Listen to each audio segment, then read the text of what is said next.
नमस्कार। प्रजापिता ब्रह्मा कुमारी ईश्वरी विश्वविद्यालय में आज ज्ञान मंथन स्टूडियो में एक बार फिर हमारे साथ हैं हमारे भ्राता सुशांत भाई जी। सुशांत भाई पिछले कई सालों से ब्रह्मा कुमारी से जुड़े हुए हैं और आज का विशेष हमारा जो टॉपिक है वह है समय की पुकार। वर्तमान समय करीब 18 देशों में लड़ाई चल रही है।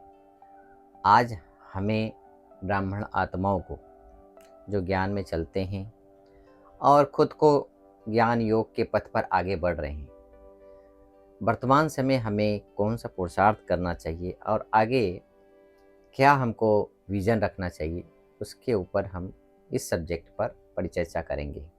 आइए मिलवाते हैं हमारे सुशांत भाई जी। सुशांत भाई, ओम शांति। ओम शांति।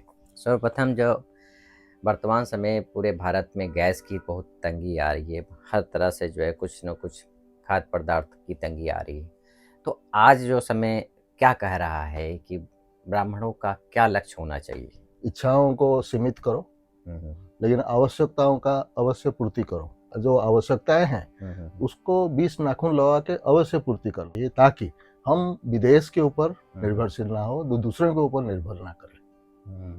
और खासकर मोदी जी कहते भी हैं कि स्वदेशी अपनाएं हर चीज़।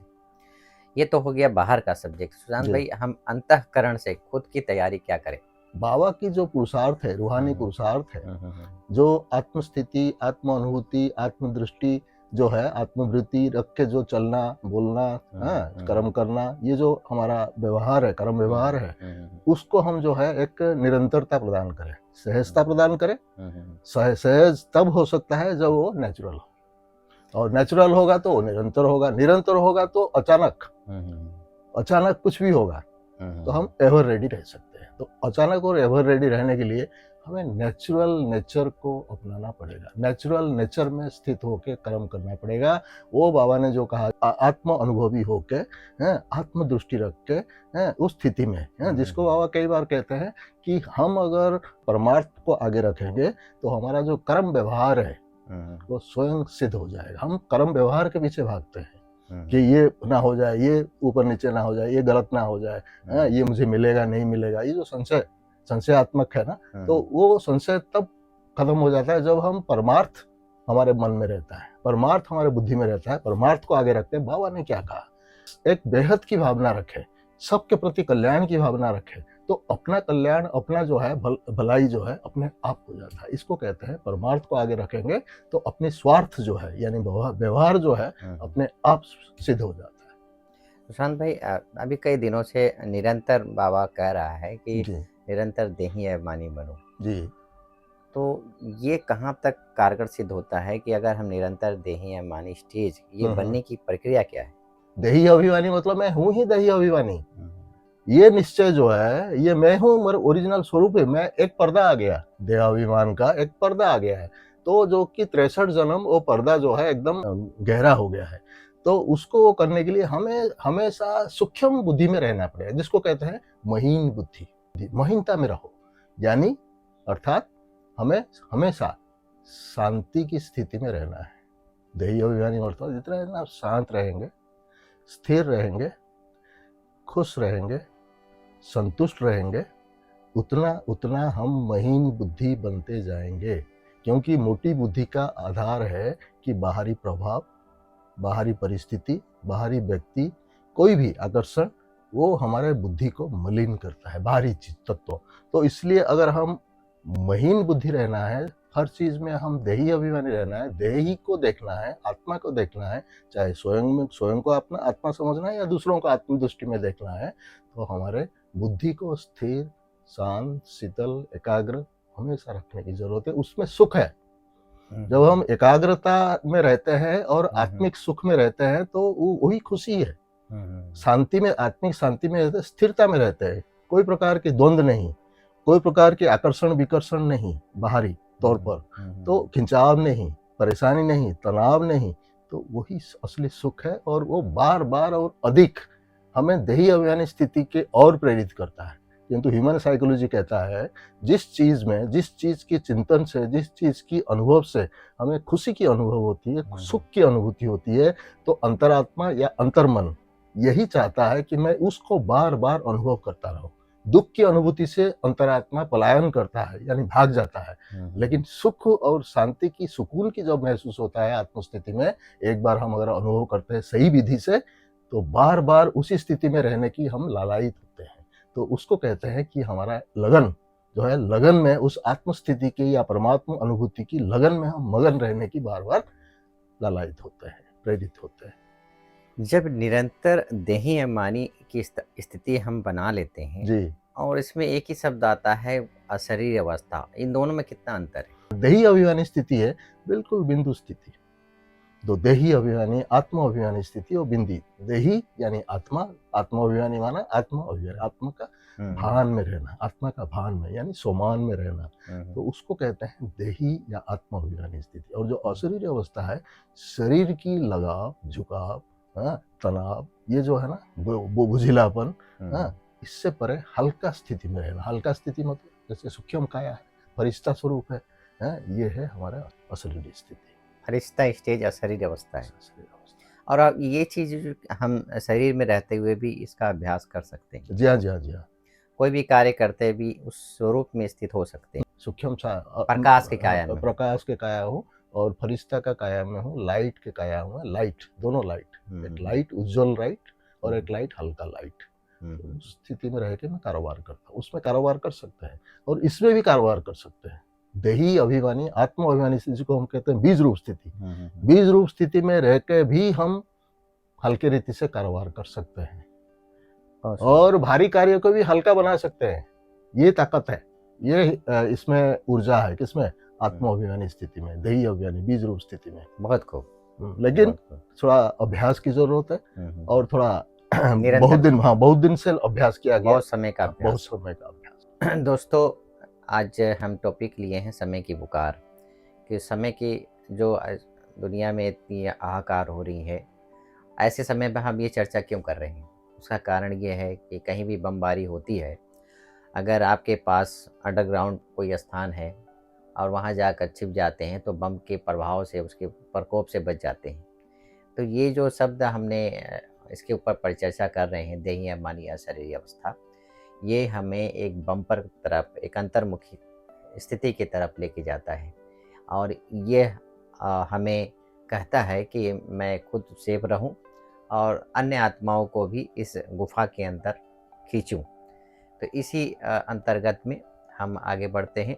सुशांत भाई, दुनिया में AI आ गया है, टेक्नोलॉजी आ गए हैं जो व्यक्ति के बुद्धि को आकर्षित करते हैं। तो ऐसे समय पर अपनी बुद्धि की सलामती क्या कहती है कि कैसे हम इससे सेफ रहें अपने आप? तो टेक्नोलॉजी AI हो, टेक्नोलॉजी कोई भी प्रकार की हो, डिजिटल हो, जो भी हो, न्यूक्लियर टेक्नोलॉजी हो, तो वो टेक्नोलॉजी तो प्रोलिफरेट करेगा ही करेगा। क्योंकि आज की समस्या जो है ना, कहते हैं 4P, प्रॉब्लम्स ऑफ 4P, 4 प्रकार की P है।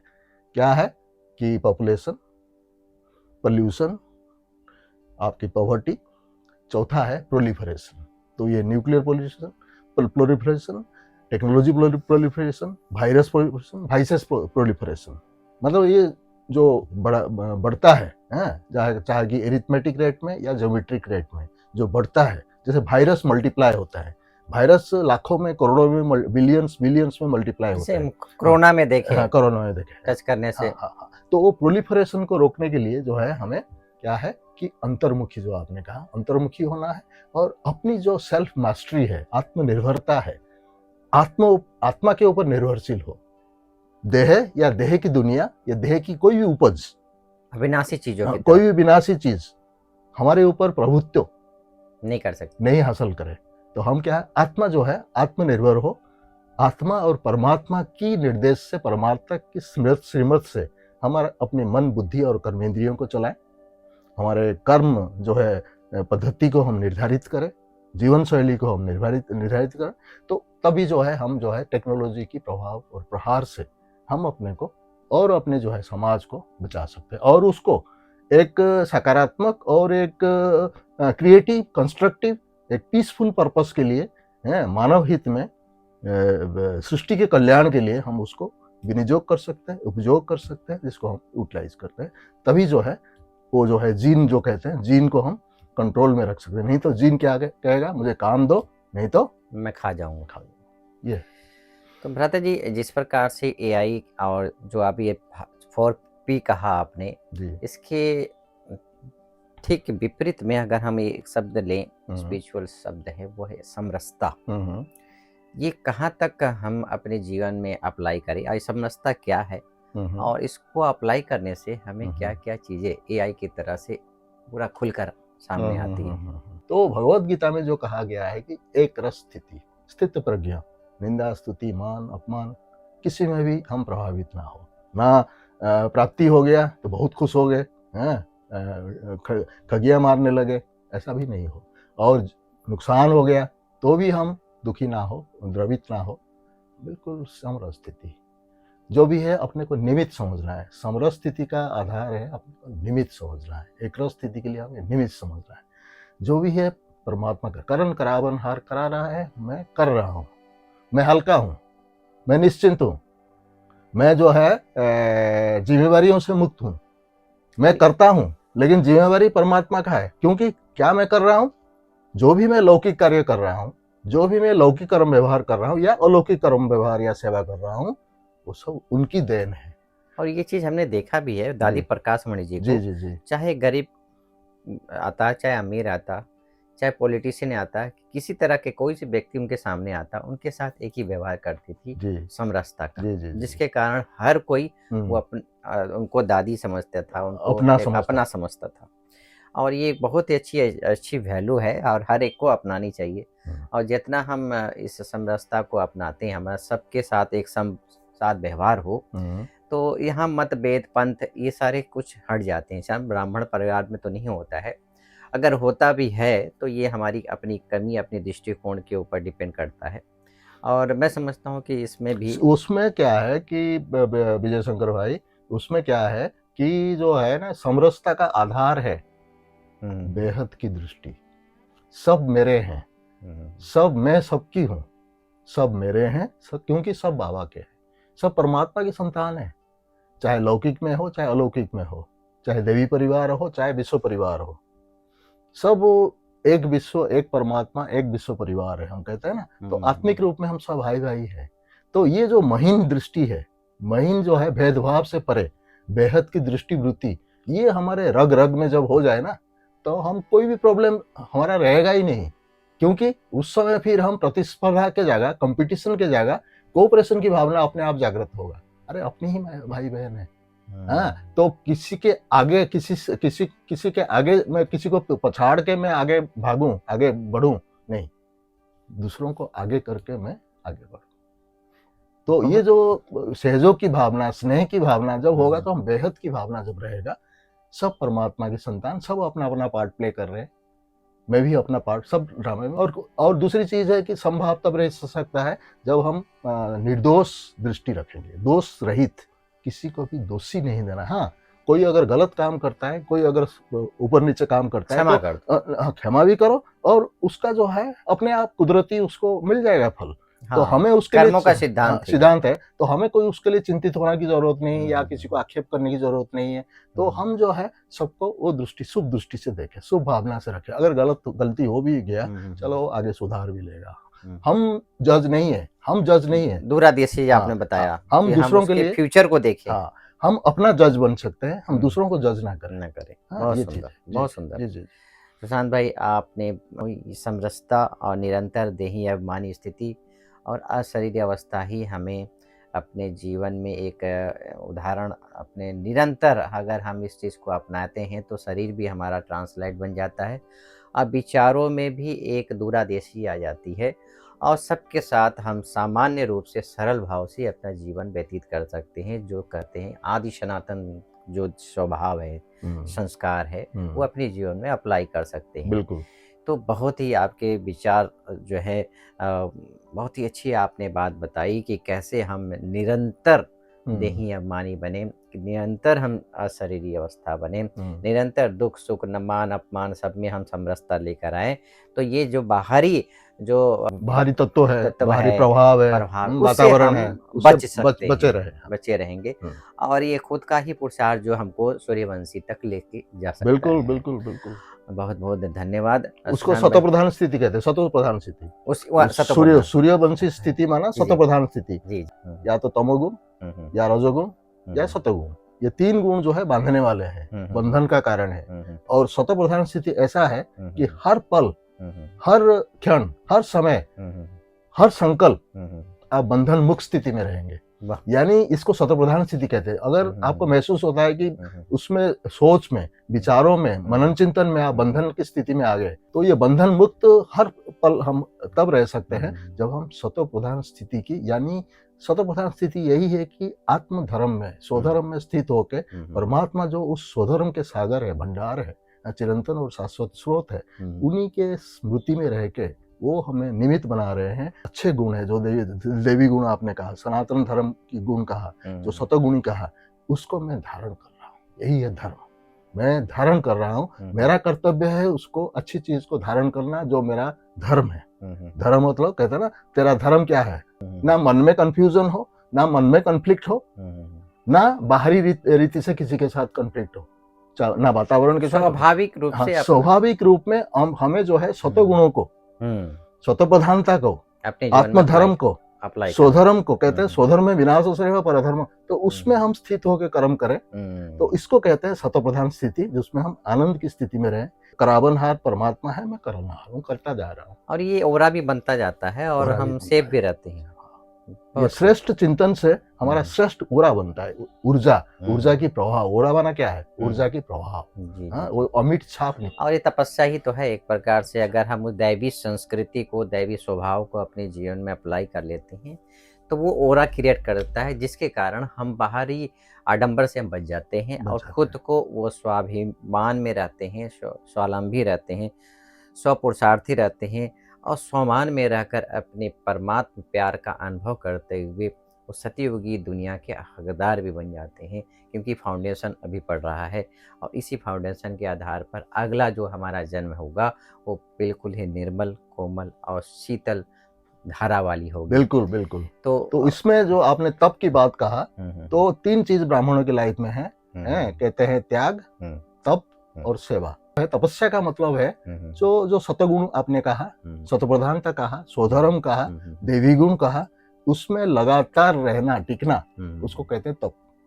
त्याग क्या है कि देह अभिमान जो हमें नुकसान कारक है, जो हमें नीचे गिराता है, जो बंधन में डालता है, वो वाला देह अभिमानी स्थिति जो है उसको त्याग करना। कहते हैं सबसे बड़ा त्याग है देह अभिमान को त्याग करना। और सबसे बड़ा तप है कि आत्म अभिमानी स्थिति, आत्मा का गुण, आत्मा का धर्म, उसकी आनंद की अनुभव में लगातार रहना, समरस स्थिति में रहना, एकरस स्थिति में रहते हुए कर्म करना, उसकी अभ्यास बार बार करना, उसको कहते हैं तप। और उससे सेवा अपने आप होता है, जिसको आपने कहा ओरा। उससे क्या है कि जो एनर्जी का ओरा हमारे चारों तरफ, हमारे शरीर हो या मन हो, बुद्धि हो, चारों तरफ जो है ओरा क्रिएट होता है, उससे सेवा होता है। क्योंकि उससे हमारा पर्सनालिटी बनता है। हमारा पर्सनालिटी में दिव्यता है, भव्यता है। पर्सनालिटी में जो हर्षित मुक्ता है, जो प्रसन्नता है, वो प्रसन्नता जो है दूसरों को आकर्षित करता है। संतुष्टता है, वो जो है हमारा जो है रिजल्ट है, हमारा इस तप और त्याग का प्रभाव है। हाँ, प्रभाव है और रिजल्ट है। तो उस रिजल्ट के कारण जो है, जिसको हम कहते हैं, हम हमेशा परमात्मा के पास रहते हैं, परमात्मा हमारे पास रहते हैं, और जो भी संसार की आत्माएं हैं वो भी हमारे पास नजदीक आने के लिए इच्छुक होते हैं। क्यों? क्योंकि हम संतुष्ट है, प्रसन्न है, हमारा ओरा जो है पॉजिटिव है, तो वो प्लेजेंट है, पॉजिटिव है, तो सबको आकर्षित करते हैं। ना केवल व्यक्ति, ना केवल इंसान, लेकिन पशु पक्षी को भी, जो कि शांत प्रिय है ओरिजिनली, तो वो भी हमारा शांति की जो प्रभाव है, शांति की जो ओरा है, वो भी उनको आकर्षित करता है। नेचुरल है कि वो हम प्रकृति जीत यहाँ बनते हैं, अब प्रकृति पति बनते हैं, तो हमारा जीवन भी एक प्रकार से एक आदर्श बन जाता है। बहुत बहुत धन्यवाद सुशांत भाई, आपने अपना बहुमूल्य समय दिया और इस पर चर्चा को मैं समझता हूँ जो भी हमारे व्यूअर्स हैं, जरूर आप इसके जीवन में, अपने जीवन में अप्लाई करेंगे ये सब की बातों को, और सहज भाव से, सरल रीति से, ऑटो मोड में इसको अगर अपनाते हैं तो वो सदा काल का हमारा बन जाता है संस्कार। और इसमें हमें पुरुषार्थ नहीं करना पड़ता, अटेंशन की ज़रूरत पड़ती है। जितना हम अटेंशन रखते हैं उतना हम टेंशन से फ्री रहते हैं और अपने जीवन में सदा ही सुसंस्कारों का, दैवी संस्कृति का, दैवी संस्कारों का हमारे जीवन में उदय होता है और हम सदा ही परमात्मा के सानिध्य में श्रीमत का पालन करते हुए अपने जीवन को आगे बढ़ाते हैं। आज हमारे साथ सुशांत भाई ने बहुत ही अच्छे शब्दों में उन्होंने कहा कि कैसे हम निरंतर देही या बानी बन सकते हैं, निरंतर हम अशरीर अवस्था में रह सकते हैं। इसके लिए एक ही उपाय है और वह है समरसता। जितना हम समरसता को जीवन में अप्लाई करते हैं उतना ही सबके साथ समभाव भी, समभाव हम दूसरे के साथ करते हैं, उसका प्रभाव मेरे ऊपर भी आता है कि मैं खुद उस आत्म अभिमानी स्थिति में रहकर, अपने सत्य स्वरूप में रहकर सबके साथ समभाव करते हैं, जिसके जीवन में हमारे सद्गुणों का, सद्विचारों का जीवन में अप्लाई होना चालू हो जाता है और हम सहज भाव से निरंतर इस चीज़ को अपना सकते हैं। फिर एक नए समय पर नए व्यक्तित्व के साथ फिर हम मिलते हैं। तब तक के लिए नमस्कार। ओम शांति। ओम शांति।